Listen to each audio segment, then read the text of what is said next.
major part of the home inspection is to check the condition of the furnace and the water heater.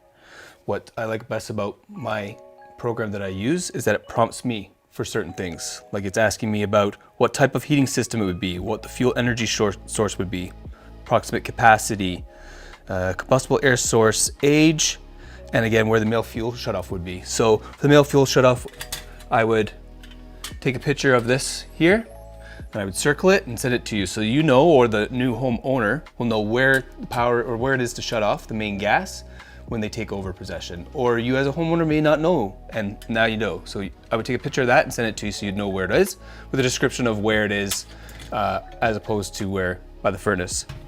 So what I'm going to do is I'm opening up this panel. Now we've got some hot weather right now, so I don't recommend running the heat as the air conditioning is already on, but we are going to look around and just check for cleanliness, any rust, any water stains, the condition, any burn marks.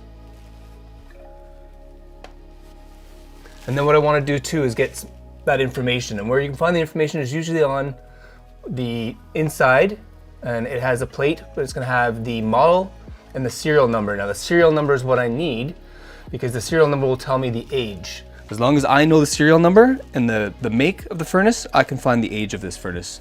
But for me, this furnace looks clean, it looks healthy, and I believe it's fairly new by the actual serial number.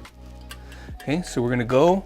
Now typically if we were in the cooler months, I would fire this up and see how well it burns, how clean it burns, but because we're in a little bit of a heat wave right now, we're not gonna bother that. I don't want to disturb the furnace or cause it any stress.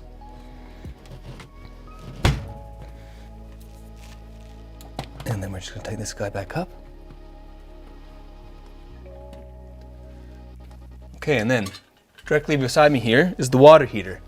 So again, with my horizon, it's going to prompt me under my plumbing, sort of the same thing. It's gonna ask, what is the supply in the building? Well, we've already talked about the PEX line coming in, but having a look around, there's also copper in here, copper coming down as well.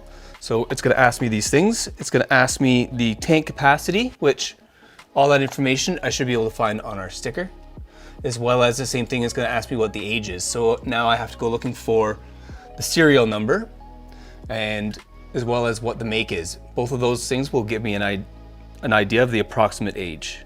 Okay, so something else I'm looking for with the water heater is always underneath. We're looking to see that there's no rust or anything corroding at the bottom here, that our valve is intact, and that there is no issues going into the tank or around the tank.